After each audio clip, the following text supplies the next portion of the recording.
Welcome to Cooking with Heart for diabetes. So we're gonna have fun today with snacks. So I heard from some people already. One participant that isn't able to make it tonight, she said, "I'm sorry I can't make it tonight, but I made both recipes and got rave reviews." So she made the sweet cauliflower salad and the brownies. So I can't wait to hear from everybody here. Let's see. Couple things. I know I go quickly, so I want to show you. This is Cobram Estate olive oil. It's available at Walmart. Is where I've gotten it. It's actually an um, Australian olive oil, and they have a wonderful olive oil industry. I didn't even know that this is the only one I've seen in the US. They're very strict. It does have the COOC, which is the California olive, I don't know if you can see that nicely, COOC.com seal. That's the only certification I recognize that I trust. So that's on there. This one does not have that certification because there's a dispute because they have the word California in their name. They existed before the California olive oil, but so I know they're third party tested, so I trust them. So that's the one. This is the one that is very easy to get at Walmart and Hy-Vee in different places. It's reasonable. So really important that you have extra virgin olive oil. I didn't talk specific today. We're not even going to use it, but I want you to know in your kitchen, extra virgin olive oil because it's mechanically pressed. Did I explain this last week? I don't want to go into it again. I know I've explained it before. Okay, you probably caught me in a previous class. So mechanically pressed means like it's used machines to squeeze the olives and get the oil out. All oils are chemically and deodorized. So they're using chemical kind of extraction. And there's a lot of things that end up in the oil they don't like. And they make them, the deodorize is a process. They don't write that on the label, but they do that because they're trying to make it bland. Okay. A bland oil has tons more uses for food industry than an olive oil with a strong taste. So and actually many of the oils that are on the shelves and that are used industry-wide are what we call kind of garbage from a process of that plant. And they found out, well, we can use the garbage from this. So it's, repurposing, that's good. But they're chemically processing and deodorizing. Now, technically, extra virgin olive oil should be mechanically pressed, but there's so much fraud and money, billions to be made, usually it isn't, okay? So that's what gets me angry. So I get very about this, worked up, because I look at the studies and see the wonderful benefits. You can raise your LDL, it can help with inflammation, all those things if you don't overeat it so that you're gaining weight. Of course, we want to keep away from that, but it's really good for you. So, and when I was in France a couple summers ago, they have olive trees in France. They just don't export them. They use them for themselves. And actually, I went to like a bed and breakfast where they literally, the tree by the pool, they would take the olives in that day and get them pressed in the village. And then we'd have appetizers with that olive oil that night. It was beautiful. It was just kind of a very mom and pop kind of place. But that's what I want for you because that's what's really good. So that's why I really go into this because these are I only have extra virgin olive oil. And then I do have canola oil for some occasional baking because you do need bland occasionally. It just is the preferred. But like the cookies and the foundational, I think we use 2 tablespoons maybe. So it's not very much. We use a little bit in the brownies. So you could use avocado oil. Avocado is fantastic, but here's the catch. I don't know that it's mechanically pressed. I don't trust it. It might say cold pressed. I just hold my breath because there's so much money to be made and there's no regulation. So if I could guarantee, plus I had lots of money because I'm going to need to use that avocado oil. So by the time I probably use it, it'd probably go bad. So that's just, the ins and outs of it. If I had a great kitchen with lots of money, yeah, and I could verify, I would. So just want you to make sure that you're clear on that. Sorry, probably no kid that's texting me. Okay, So maple syrup. I had a question about maples, not a question, but a sharing, and I wanted to verify it. Maple syrup, there's light and dark. Light is usually what we're getting in the grocery store. The dark is actually later in the season. It's a more mature. I'm learning this, so if you know more, please contribute. So the light usually is pancake syrup, that kind of thing. It's not worse. It's not anything. It's just earlier in the season. Darker is later in the season. Now, maple syrup itself is packed with antioxidants. It just is still sugar, okay? And dark has more, yes. A third cup of maple syrup has like 240% of manganese, a mineral. But a third cup also is 60 grams of sugar, guys. Okay, so you see where the kind of oxymoron is there? So it's, yes, and I like maple syrup because the way I understand it, and let me know if I'm incorrect, is it's less processed and it's come down a lot in price. I know it's getting high, guys. I see it. I have budgets too. But 10 years ago, it was like never in my house. Like I'd never have true maple syrup. It was way too expensive. So it's less processed than table sugar. So, and it does, have those as like 26 antioxidants. Again, it's still sugar. So it's going to spike your blood sugar. So I just want to make that clear, but I will watch for the dark and see if I can get the dark. Thank you guys. It's Steve and Carol that contributed that. So thank you guys. I want to share, I got an email from a gentleman that has taken the classes, and he is diagnosed with diabetes. And I think this is really helpful for you to hear. I happened to actually talk to his mom and heard that he had lost a significant amount of weight. And I remembered him from class. And his mom is actually taking classes in January, very excited. She does claim that her son is lost too much weight, she thinks. So, and his daughter is going to be taking because she's been asking him about how to eat healthy since he's made changes. So, okay. Teresa, I was diagnosed with type 2 diabetes August of 2022. My A1C was 6.5. I decided to lose weight and try to lower my A1C after losing 45 pounds, okay, fantastic, his A1C was still 6.5. Okay, we're going to talk about this, why this might happen. I was very disappointed. Little did I know at that time what it would take to substantially lower my A1C. I had watched you on the Paula Sands show and put a note in my phone, so I attended your diabetes, then your foundational class in August of 2023. My A1C was 5.9, and he just attended this summer, so early in the summer, and I no longer taking medications. My weight loss is a side effect of lowering my A1C. Let me read that again. My weight loss is a side effect of lowering my A1C. I have lost 100 pounds. 34% of my body weight went from a size 48 waist to a 38, and my knees no longer ache going up and down steps. All physical activity is easier. I had to loosen the strap on my baseball cap by one hole. The things I learned in your class that worked for me, all the great recipes. I have memorized the ingredients for 3 of them.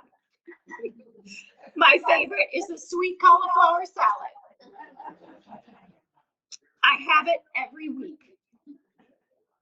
Reading labels, now I look at the label and decide if that food is worth eating. I try to have 3 servings of whole grains each day. Think about what that's doing to his blood sugar. Portion control, small plates, and small bowls. Only eat when you're hungry. I have 70% of the food I eat during the day and have light meals at night. I always have healthy food available. If I'm away from home for a few hours, I take food with me. Your classes have made it easy for me to take control of my diabetes and to be more healthy overall. When anyone asks me how I lost weight, I tell them about your classes and where to sign up. Thank you for what you do. You've helped me make big changes in my health. He did the work. He did the work and he asked the questions. And do you see how he was baffled? He could have just thrown in the towel there. After losing 35 pounds, his blood sugars weren't significantly changed. Now, today, I want you to pay attention and we'll talk more at the end as to why possibly the weight loss happened after as a side effect of getting his blood sugars under control. And I totally believe in that. Now, everybody's a little different and there's different things going on in your body. And we're not really testing for the things I'd like to be testing for, all of them, but there are some good reasons why he experienced that. So, and you can see what his approach was. So, just really tickled that he held in there and didn't give up.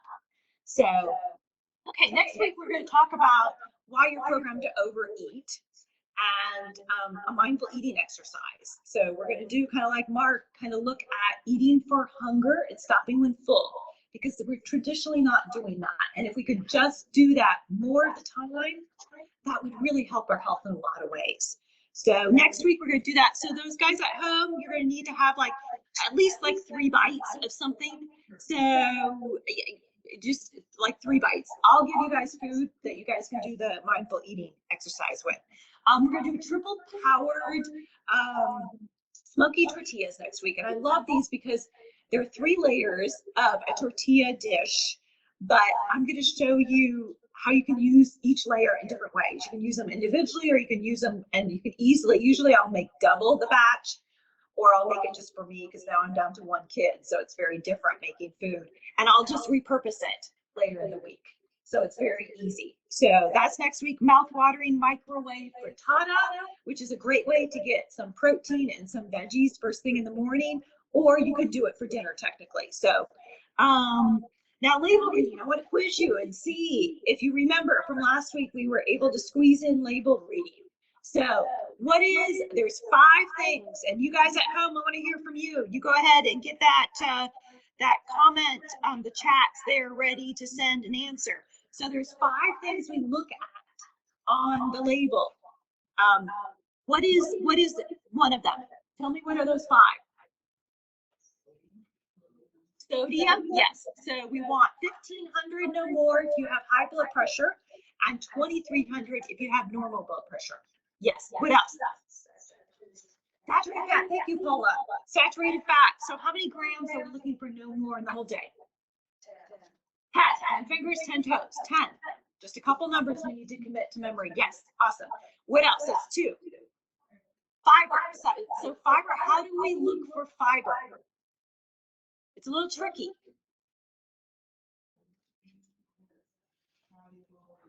Soluble and insoluble, and we talked about that last week, and that we're going to read the label. Ingredient list is usually what I do. You can look at the number of fiber, but there's some ways to fool.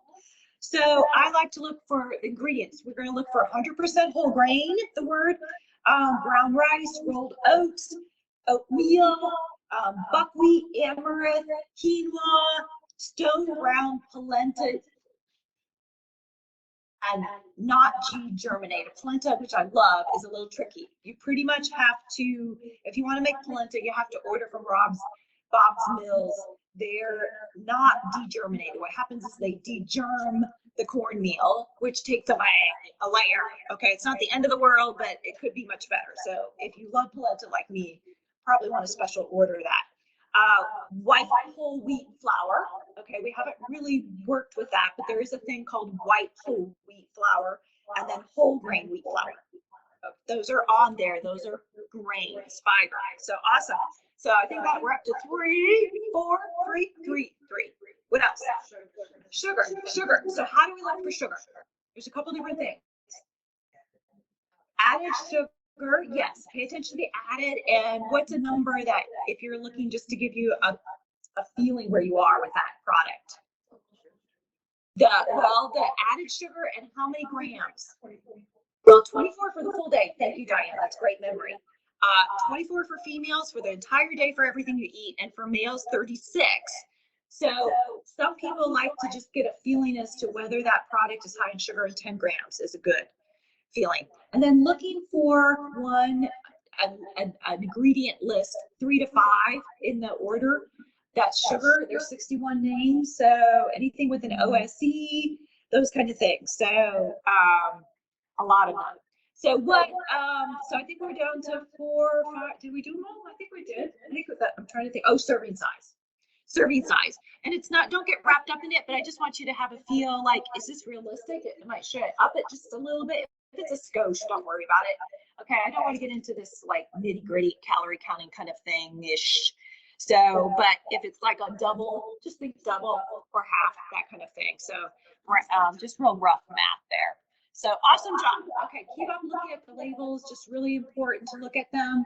Today, I want to make sure I show you a label that is gotten me before and could easily get you because they fool you. They fool you. So, okay, we're going to go over to our PowerPoint. I thought I had my mouse somewhere. Yeah. Is the mouse here? Yes, it is. Thank you. Okay, it's much easier. I'm not very good with that keypad. So we're going to switch over here.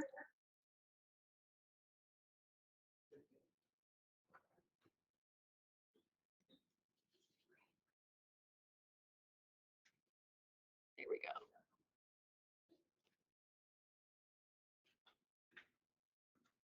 Okay.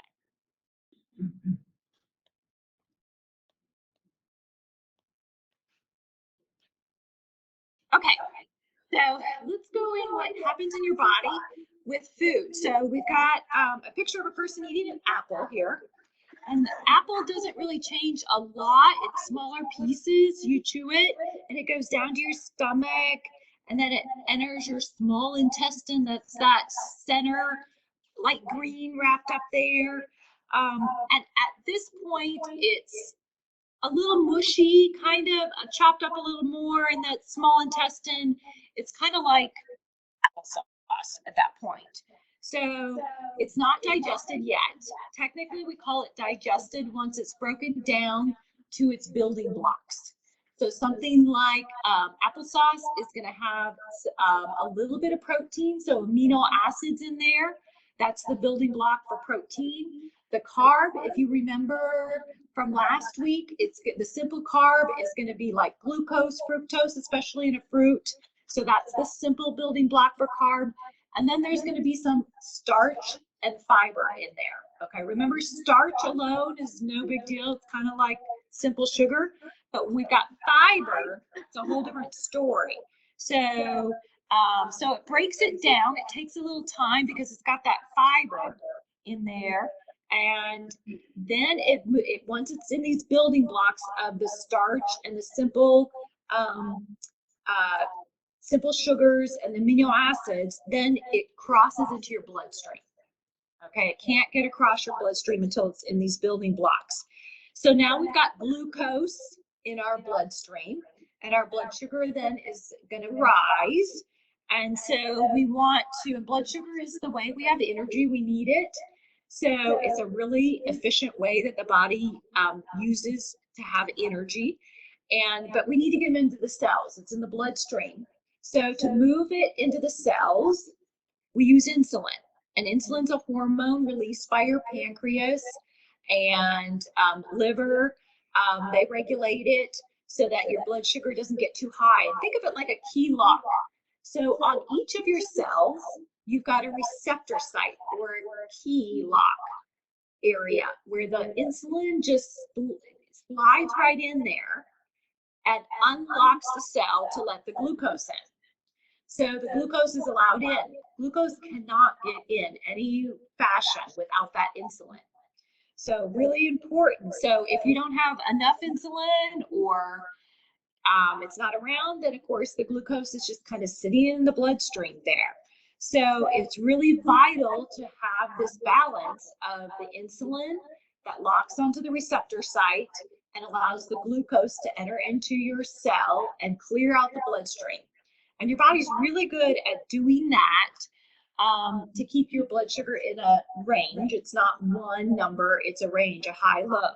So, okay, so let's go into what can happen sometimes. So we're going to talk about insulin because insulin is a key factor here, player here in whether it's available or not, and whether it's doing its job like I just described. So let's use our imagination and let's talk about insulin like you have a knife, and we want to know how big is your insulin knife, how sharp is your insulin knife, and how much work are you asking your insulin knife to do. So those are going to help us understand what's happening in our body when we have diabetes. So how big your insulin knife has to do with how much you have in your body. And the most you have is when you're born. Not a surprise there. So as you age, the amount just circulating available goes down. So it's just a normal process. I'm not going to label it good or bad. It's just what happens. So when you're diagnosed with type 2 diabetes, typically your insulin's cut down to half what it was when you were born. Typically, if you've been going into the doctor and now you're diagnosed, if you're regular at the doctor, you're going to be at half. So what it was when you were born. So let's say that when you were born, you had a 10-inch knife. Now you're diagnosed with diabetes newly, you're down to a 5-inch knife. So can you cut up your food with a 5-inch knife? Yeah. So yeah, that can work. So now if you've had diabetes for a while, your knife might have gotten even smaller. So it's less effective. You got a smaller knife. So can you cut up vegetables with a paring knife? Yeah. So yeah, but it's going to take a lot longer, correct? Okay. So now what if you're down to box cutter? It's harder. Yeah, and this is where we might need some meds to help out. So it's going to be tough. So you're probably not going to be able to keep up with the demand of eating. So there's some things, some considerations we can do, but you're still probably going to need some help. So now type 1, you are not, in that case, manufacturing insulin, or extremely little amounts, but pretty much it's none. So that's where you need some insulin provided for you. Okay, so that's how big your insulin knife is. So how sharp? How sharp has to do with this insulin resistance concept. And it's really important to understand insulin resistance, I believe. So it has to do with sharpness. So is your knife dull? Is the insulin that you have not really doing its job effectively? That's what we're talking about with insulin resistance. There's something happening. The cell is not recognizing the insulin at the receptor site, possibly, or maybe there's fewer receptor sites. But we call this as a condition as insulin resistance, because the insulin you have is not being utilized by your body in the normal, healthy way. So the same amount is not as effective for lowering your blood sugar. So if you're cutting up a large knife that's dull, can you cut up? Are you going to be able to cut up your food? Probably. Yeah, you're going to have to work a lot harder. So there's some things we can do, Diane. So that's a very good point. Now, when we get down to half or less than half, and it's not working so well, you're probably going to need some help. Does that make sense? Okay, so the things that affect us that dull our knife or age, that's just a natural thing. Okay, we can't, it's just going to happen. So, but we just don't lay down and do nothing. Okay, so I want you to star 5 stars between this next one. Inactivity. If somebody were to say what would be the first thing to work on, I would say exercise, regular movement every single day. I don't mean like sweating like crazy. I just mean moving. You will help your insulin and its effectiveness just by adding in some very low aerobic kind of movement. Okay, you can be walking with your clothes on, but I mean, well, that didn't sound good. Okay. In fact, without the workout, you don't have to actually change clothes. You can just get comfortable shoes and go walking because you don't have to work up this big time sweat. But that is going to do wonders for your insulin and other things. I won't go into many other things too, but there's a lot of things. Now, medications like steroids and psychiatric meds, they can make insulin less effective. So you're welcome to talk with your doctor and ask if some of your meds are making your insulin less effective. And that could be a real problem. Stress, okay? Stress. So managing stress. We're never going to do away with stress. And honestly, you don't want to do away with stress, but you want to manage it. And there's ways to manage it. So, but stress kind of left to its own with the cortisol spiking up and staying up and not coming down even after kind of the stressor is gone. Not good for your system. Cortisol is very linked with insulin resistance. Pain, both physical and emotional. Illness, so when you get sick, you're going to find your blood sugars change if you're monitoring them closely. A diet that's high in land-based animal protein and fat. We find that for insulin it is not as effective. Diet low in fiber and weight gain. Weight gain has to do also with it's what happens is the fat tissue actually has growth hormone in it when you have, but that's just what happens kind of there. And you tend to have more insulin with the fat tissue. So all that just contributes to insulin ineffectiveness. So it's not that you're higher number on the scale. It's just that organ, your fat or adipose tissue, is going to get some of your desired goals for health, which includes insulin resistance. So all of these are going to contribute to insulin not working as well. So let's try some scenarios. Let's say you have a back injury. Is that going to affect a person's insulin resistance? Yeah, definitely. Both physical, emotional, possibly meds. So would COVID or the loss of a family member or job loss affect a person's insulin resistance? Yeah. All very stressful. Lots of stress.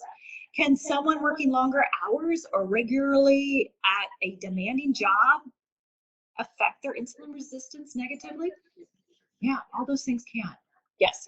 And going back to loss of family member, the last couple of weeks I lost my mother-in-law, and I wasn't able to take some time off, but what I made sure is I walked.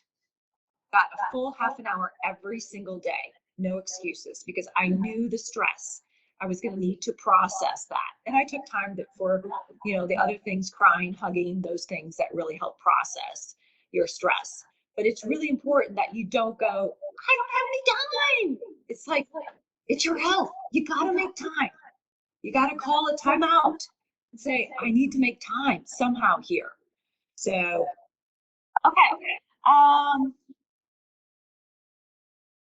Now think about it. If you have diabetes and you have any of these contributing factors, think about that. Your insulin is being effective. Okay, so the last component is how much work you're asking the knife to do. And this looks at the foods that you're eating and how much food, okay? So if you're eating a large pile of food or a big portion of it is high in sugar or in refined starch, so pasta, white bread, white potatoes, French fries, those lots of tortillas, refined tortillas, those kind of things are going to load your body.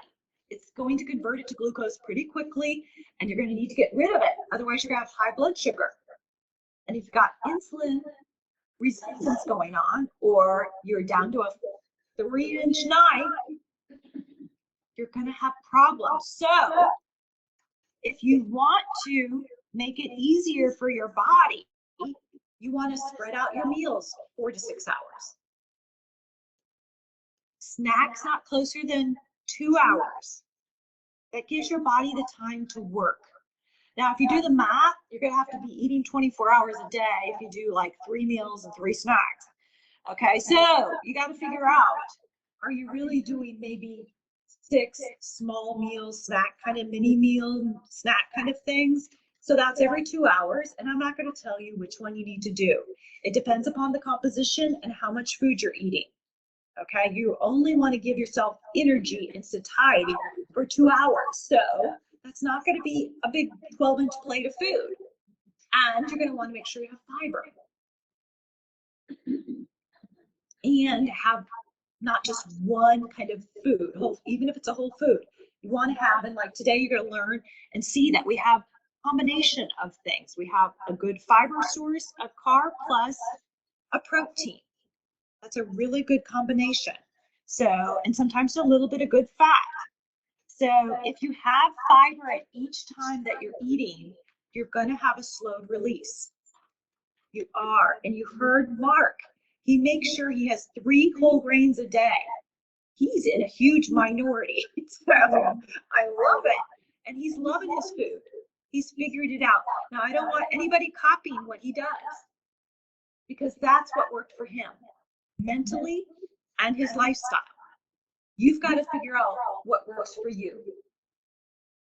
You have a lifestyle that is rich with a lot of blessings, and I want you to keep those there. And I don't want you to dread your eating. I want you to love your eating. Figure it out. Okay. So, the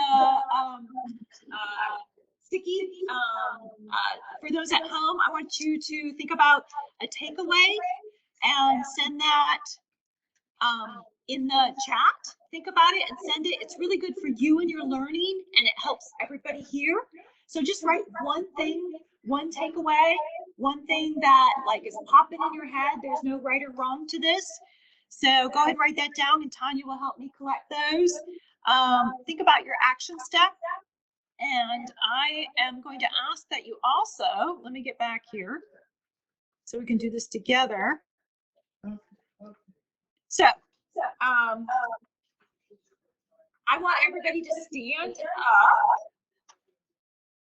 And if you feel like it, you can do what I call a John Travolta move. The John Travolta is 2 up, 2 down, 2 up.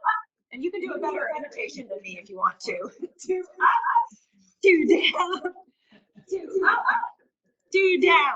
Okay, go ahead and sit down. Okay, so like I mentioned, exercise is so important, or movement. I know exercise carries for some of us not really good memory, so movement is fine to call it. And it doesn't have to be drastic stuff, okay? What we do know is that there's a study where they had people sitting for 8 hours and took their blood sugars, and then they had them for that 8 hours just stand up and sit down every 30 minutes. No running around the room, going to the bathroom, anything like that. Just stand up, sit down. And their blood sugars were 11% better just from that. Okay, imagine if they had, and a lot of the recommendations now, because we're doing a lot of sitting with kind of this new lifestyle, that you actually, walk like around the house 2 minutes every half an hour. I'm not going to give you a specific prescription, but I just want you to realize that getting up and movement, whatever little bit, running down, to do laundry, back up, one clothing piece down and up, another clothing piece down. Sometimes you like, shoot, I should have combined that, but it's good. It's good to run up and down the stairs, or go sit outside, or go get the mail, or anything like that is really, really good for you. Okay. So I'm going to get us switched over to the camera, and then we're going to read all these. I do see some chat. Let me read those. Activity and fiber. Awesome. Okay. Awesome, Loretta. Anything else there? So coming to mind, send me in the chat. I'm going to switch I switched off the camera. There we go. I always click that wrong thing. There we go. So I'm going to switch over the camera so we can get going with our cooking here.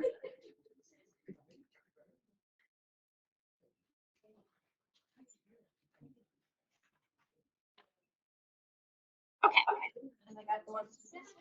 Yay. Awesome. Okay, so be more active. Look for the good.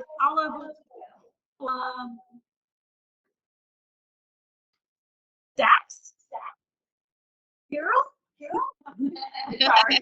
Carol, what'd you write? No? It's okay.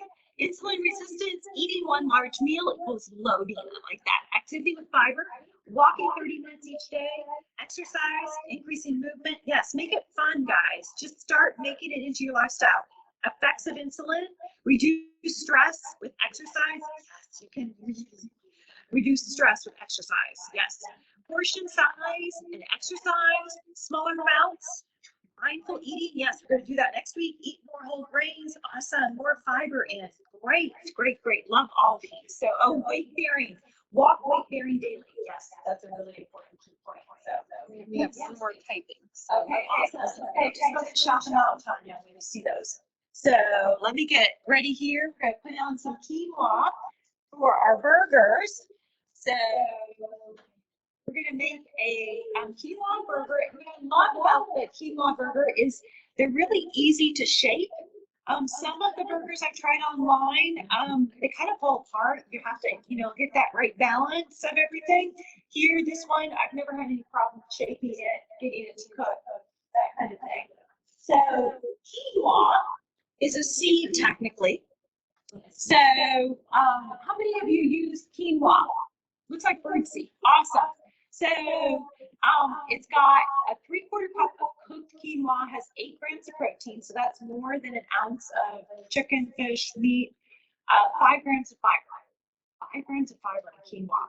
Wait, I put flaxseed here. We're doing flaxseed. We are doing flaxseed. Let's grab a quinoa. Here, it looks like birdseed. Okay, so there it is. So and you want to rinse this. I rinsed it with just a mesh, wire mesh.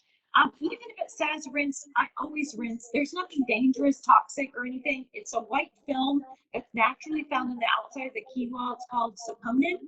Some people, not very many, high percentage, but some people have a sensitivity to it in a way that it tastes soapy. So it's not a big deal, but it's just good to rinse it off. Grains in general too.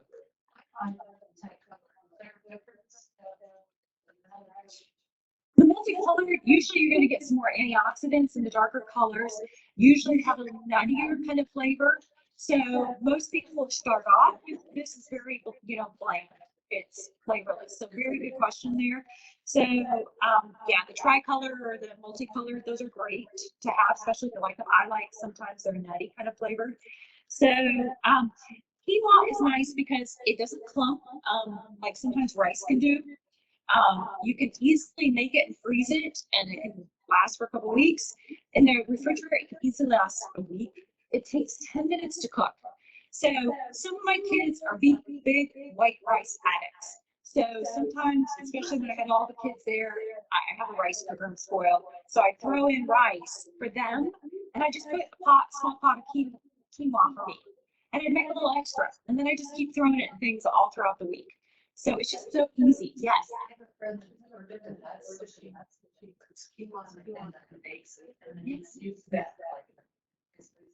That's a great idea. So what's your first name? Beth. Beth shared that she has a friend that's allergic to nuts and uses quinoa. And cooks it and uses it, sprinkles and things. Yes, it's really great. I use it in some of my old salads. It doesn't feel quite like putting oats and things like that. It's actually super powerful. It's almost got a complete amino acid protein profile. It's thousands of years old. It actually grows in some really harsh climates. And they used to save it for warriors because the warriors seem to just be stronger, last longer, sustainable. This is back, when harsh things were happening, but they would save it for them. So for the warriors. So yes, Joan. Our granddaughter loves after it's been cooked. Yes, quinoa then mixed together. Oh, there we go. Very, very tasty. Yes, rice and quinoa, putting it together. I love that. So find what works for you. Awesome. So I'm going to, it's a ratio of 2 to 1. So I've got a cup of water here, and I'm going to put that on with my quinoa that I already rinsed. So I'm just gonna bring that up to a boil. This like boils in like less than a minute. It's so quick. So I'm just gonna add that. Usually I let the water boil, then dump it in. And then we'll just, 10 minutes is all we need to do to evaporate. Really super easy. If you start it, most of the time you're gonna have, it's gonna cook by the time you're put meal on. So, oh, I wanted to show you too, here I have the knives here, just to show you again how we shrink down over time. We shrink down when we're diagnosed with diabetes, and the sharpness, the dullness is the insulin resistance, and then how much we're asking, for having a lot of food and then a lot of carbs outside. Really, really key. I know there's somebody who was in class last week. I don't see them here. They're reading one of the books. I forget the name. I have it on my desk, but I hadn't read it, but I did read, and something that's it's not integrated into like the teachings of dietitians, like in regular school, because there's not quite enough studies, but I really believe it, recommend it. And you can be the judge of whether it helps, but in that book that they were recommending, it was something this person has recommended in their kind of program, is the order of foods that you eat. And I don't want you to get real like anal about this, but we don't have any huge studies, but I've listened to some people that are like, okay, I've looked at this and I've worked with clients and it seems to. The bottom line is though, everybody is different with their blood sugar, okay? You can have two people that don't have diabetes and they eat a banana and they react completely different, okay? And I'm not saying it's good or bad, I'm just saying they get completely wildly different numbers from it. So there's all kinds of things that go into your blood sugar numbers. But in general, if you start with something like your vegetable is what I recommend. It's got fiber, it's got water, it's gonna fill you. Here we go. So it fills you up, and you'll find out next week, that's something that really gives us satiety. So a non-starchy vegetable is really good. So, starting with that, and leaving at least even a whole grain carb. This is not about good or bad. It's about working with what you're eating for your blood sugars. You could start with a protein too, but I really like it. I've read some people, listened to some people, but the vegetable is a really good way to go. And in the foundational classes, we talk about actually having like a small salad that's not, covered with blue cheese and croutons and things like that, but like a salad with your vegetables that are non-starchy in there, and or a soup. A vegetable soup is a really good way to start. It starts to fill you up. It starts to give you that fiber, and your blood sugars typically are going to, have that traffic jam, so to speak, that we talked about last week.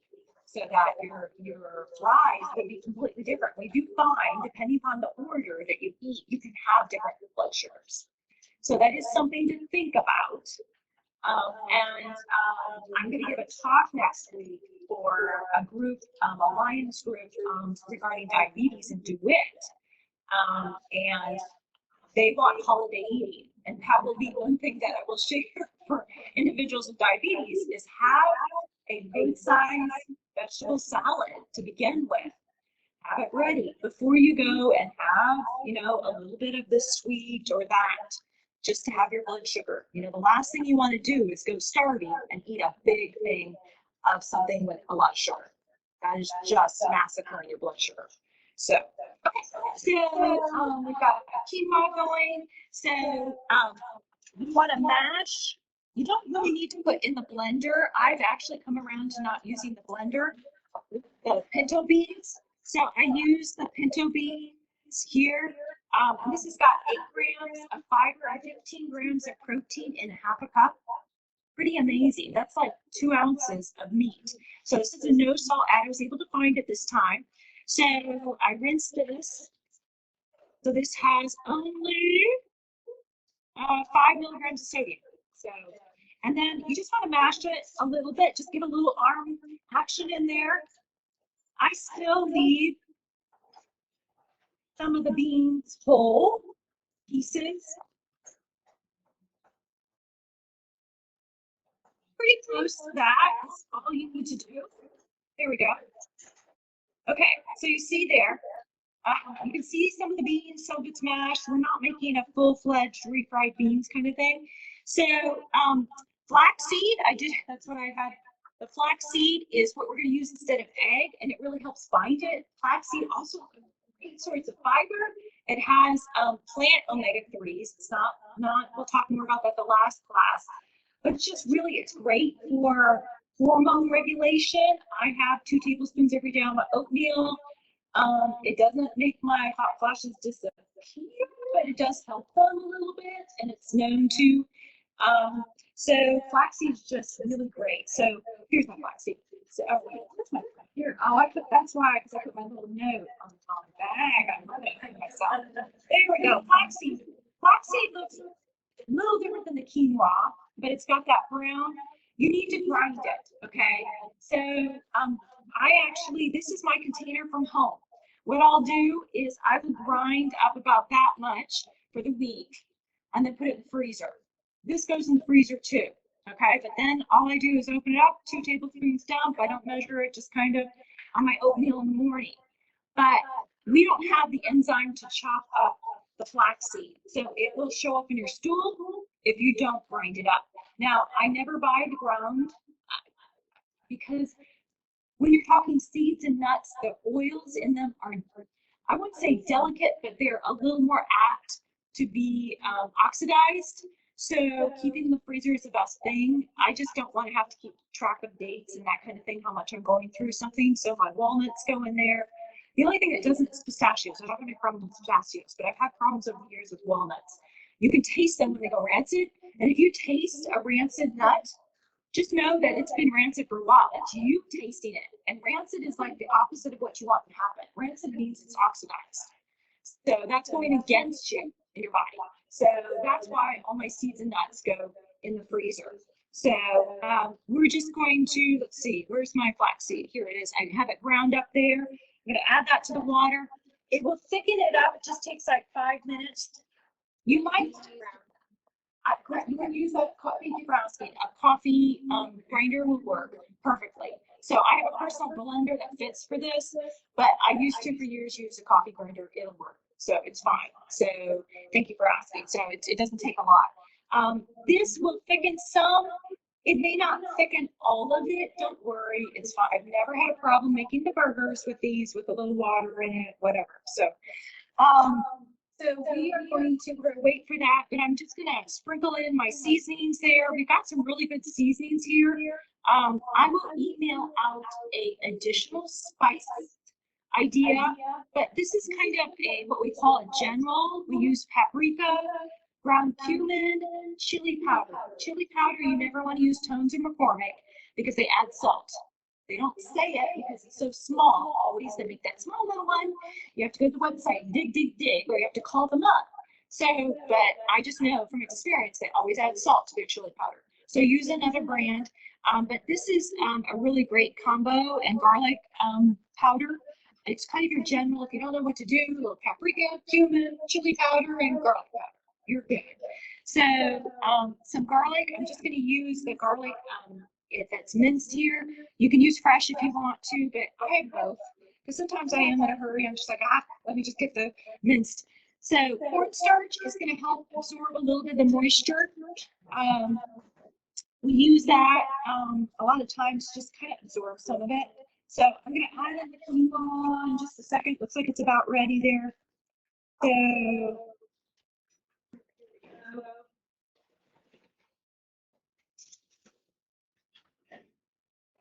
you can see there, they kind of pop seeds.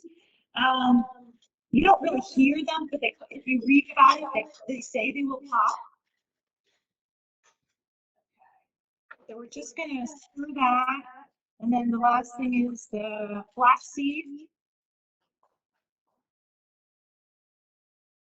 I can smell that, the garlic and the paprika and the cumin.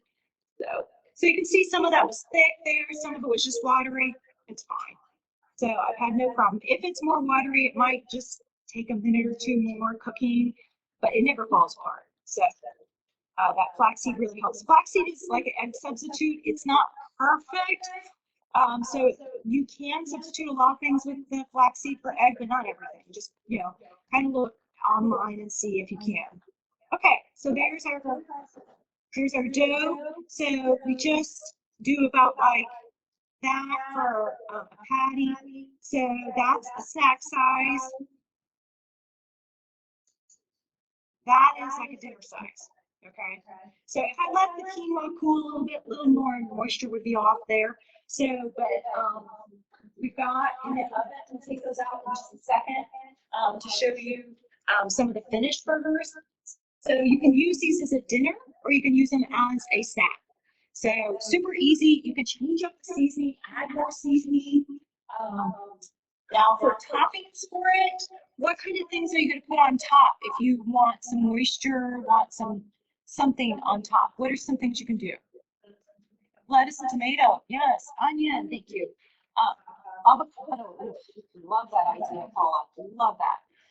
Salsa is great. I love salsa. So, and just you can do it. You can do a. Sometimes there's picante, depending on what store you go to, that they have fresh in the produce section. That's really good. Watch the salt. And jarred salsa, if is okay. You want to try and look for the lowest salt. So those are great ideas. The dip we're going to use for today also is going to be great.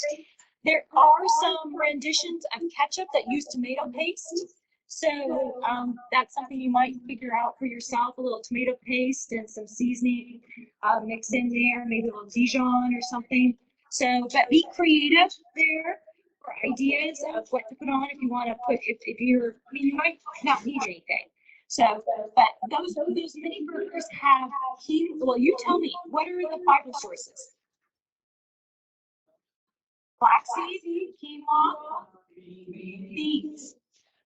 Yeah, pretty awesome, guys. Your blood sugars are going to be, so stable when you have that. Now, it kind of depends on what you're going on top. So, okay. So, the potatoes is another thing. I know there's a lot of feeling that potatoes are no-nos for blood sugar, and that's not true.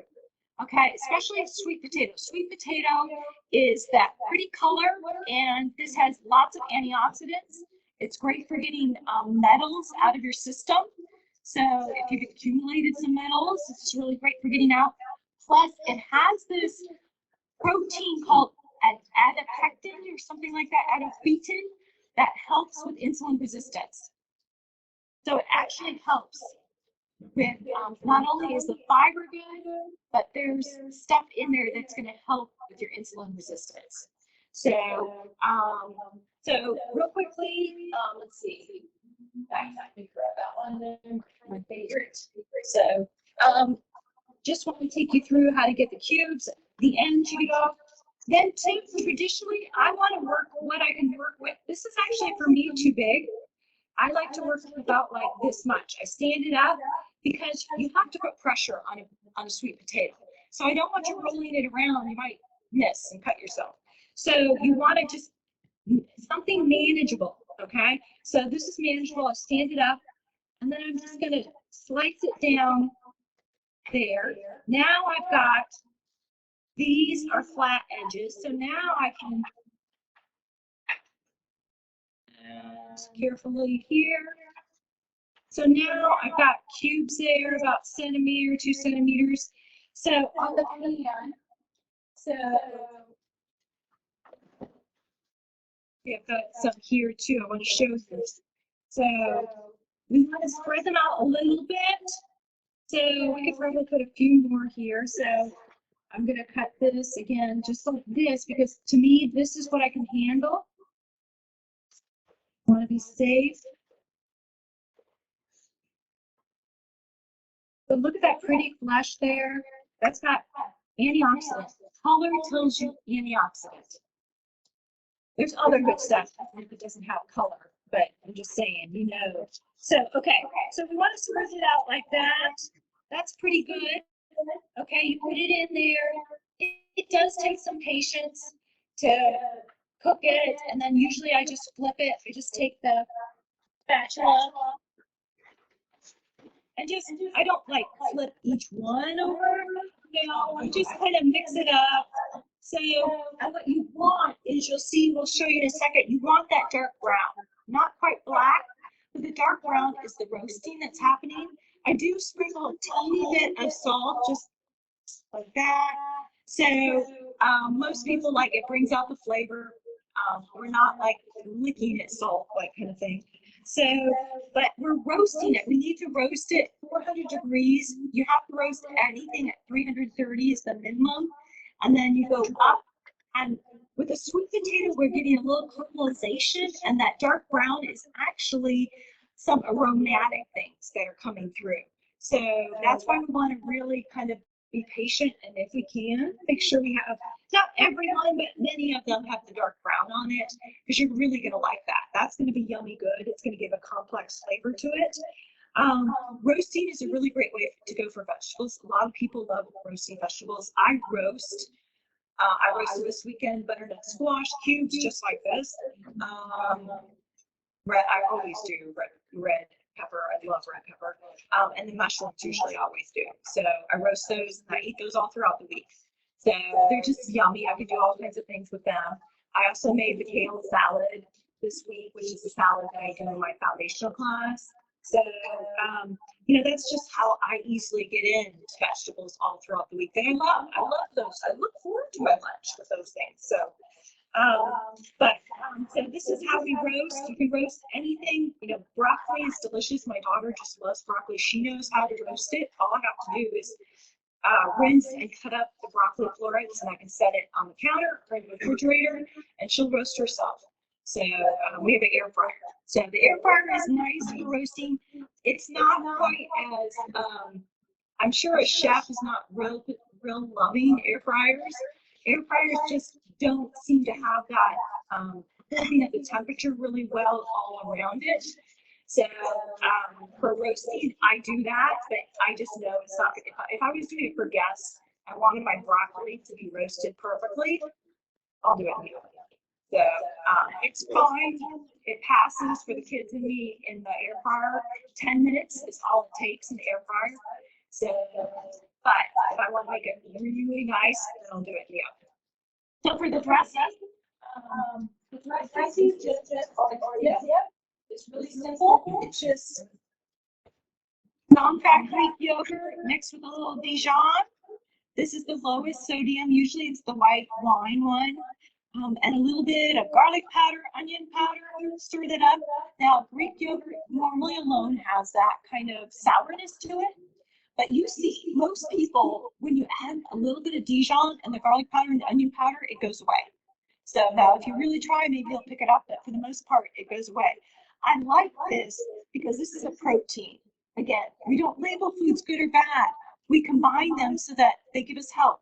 You know, the Greek yogurt doesn't have the antioxidants and the fiber that this has. So, but this has protein that's going to help slow down some of the blood sugar, give us some protein, give us some calcium, a little bit of whey that's going to be great for our blood pressure too. So a great combination to just dip this in there. So you see, this is a great easy dip that you can use throughout the holidays too. So that I want things simple and easy. So we are almost at the top of the hour. I do want to show you a couple other fun snacks. So I know some of you that are in class have been eyeing the snacks at the end of the counter. So I'm going to grab something. I want to see what we're talking about. My trouble guys at home. So here we go. So what this is now, unfortunately, at the laundry I went to, they didn't have the chocolate rice cakes. They had the caramel. So now, let me show you something here, guys. Let me show you what manufacturers do. Okay, look at this front here. It says what? 5 grams whole grain per cake. And you're going, cool, right? Like, oh, this is good for me. Guess what? You go to the nutrition fact. How much fiber is listed? Dietary fiber? 0. The first ingredient is whole grain brown rice. But the fourth ingredient is also sugar. And then fructose. Okay? So I'm just saying, be careful. I had to go like, hi You know, I don't know how they're getting away with that. Honestly, 5 grams whole grains. But I think what they're saying is the weight rather than the fiber. I'm reading that going 5 grams of fiber. Well, I think they're saying it weighs 5 grams in there. So tricky. It's been a lot of money to figure that out. Now, rice cakes aren't anything that I'd say go gangbusters with, but we need a carrier. And the Wassa crackers, we have Wassa crackers, they're not really going to work well with blueberries and peanut butter and chocolate. Okay, so this is okay. It's it's like 50 calories. It's 25 milligrams of sodium. It's not fantastic, but for a treat here and there, it's fantastic. It works out. So tablespoon of peanut butter, 2 tablespoons of blueberries. If you do frozen, that's fine too. And then I just chopped up some of the chocolate here, just a little bit, not even a whole square, guys, just like a fourth of a square, really. That's all there is here. It was half of this for all of these that I chopped up, and I use it for something else too. So, you can see, you can definitely, you're going to taste that chocolate, but it's not going to be, it's dark chocolate. So, dark chocolate isn't like, oh, I can eat that as a meal, but it offers a little bit of benefit. So this is a great snack. You're getting, blueberries, you're getting some protein with that. It's going to give you it's going to hold you, and you've got some fiber from the blueberries there. Blueberries are a low glycemic berry. You've got the berry itself, the skin, that has fiber. Thank you. There we go. So you can see there, I don't know if you guys at home can see, we've got the dark brown there. This is what you want. They look a little shriveled, but that's okay. Now, with these, you can save these. You're going to have to, they're going to attract moisture over, a couple hours to a day or two. They're still going to be good. You just need to put them back in the oven or put them back in the air fryer to just kind of get them crisp up. So perfect. Thank you. So another snack here is hummus with some sticks, carrot and red pepper sticks just stuck in there, guys. So just like that, you can take it and go. You could make 4 or 5 of these and have them for during the week. Okay, just have them in the refrigerator, grab one and go. And whatever you want, you can put in there. Okay, so and there's ways that you can put, if you want cauliflower instead, you can put some things in there that keep it up, lift it up. Kind of like an applesauce container or something like that. I used to do years ago these things. So, but there's ways too. So just, figure out what it is you like. And then I think this is kind of pretty. So, let's see what else. So, you'll see on your handout in the class, there's other things like the grapes and the almonds, blending up almonds. You don't have to even do that, like apple juice concentrate. So we got banana. So I know banana gets a bad rap. Banana has lots of benefit for you. There is a sensitivity many people have to blood sugar if you just eat a whole banana alone. But what I did here is 1 tablespoon of the Greek yogurt with 2 tablespoons of peanut butter. And that's for 2 servings. So 1 6-inch banana is 2 servings, but I put it in between there. And so that's going to give you, again, your protein, so the blood sugar isn't quite, scaling up. With the non-fat Greek yogurt, you're getting the protein, which is good too. So it's just really a nice way. So you guys will be able to taste this. You could just leave these in the freezer, set it out, have it out, let it thaw for like an hour, and then have that as a nice little snack. I do find also the other benefit is the peanut butter with non-fat Greek yogurt spreads easier. Okay, you could even do this with an apple as a dip for the apple. And if you want to try and get even lower fat, there is peanut butter powder. So I've never really figured out the ratio for that, but there's powder for peanuts. That's the oil is drained off, and then it's made into a powder. So if you're trying, it's equal parts. Okay.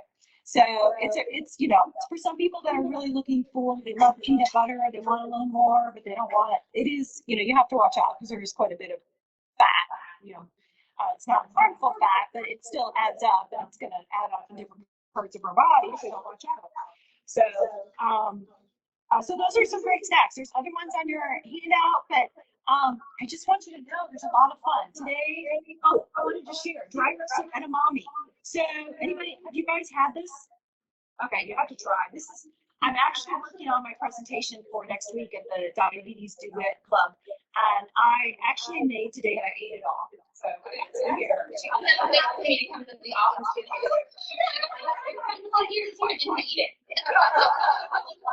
But I just melted a quarter cup of dark chocolate, same as the Ghirardelli 60%, but the chips, and put in a cup of the edamame. Okay, this is immature soybeans, guys. So this is a bean. So if you're having trouble eating beans, this is a great way to eat beans. So, and then made it into a bark. I just spread it out on parchment. Now, it is salty. You know, it tastes good. It's not the same as like maybe like why are you saying chocolate bar? But initially when I tasted it, I tasted It's salt, but it's not too bad. It's 140 milligrams for a third a cup of sodium. So, I mean, that's some, but that's not like 600. It's not like 3, you know, it's 140, so it's doable.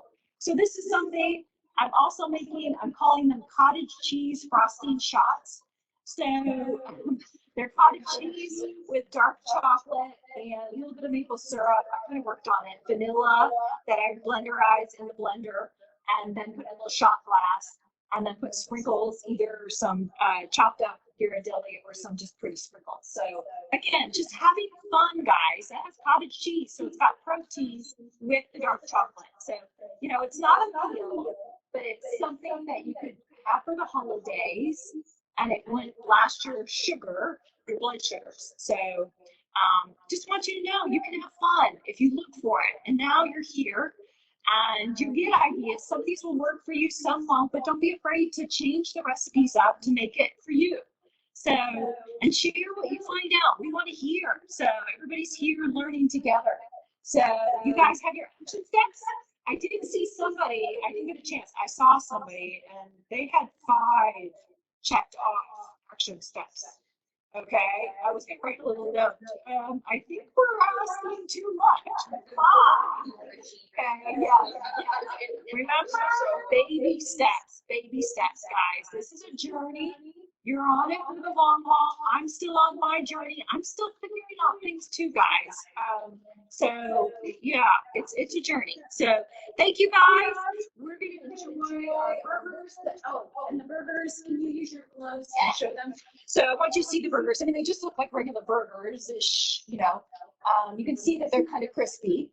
So because you want them that way. You want them kind of the cooked feeling because they are cooked. Be careful with your condiments. Something that I learned this week, and it's gonna blow your mind. 3 tablespoons Okay. of ketchup has more sugar in it than a glazed donut from Krispy Kreme. Does that not make you cringe? Did you guys hear that at all? Yeah.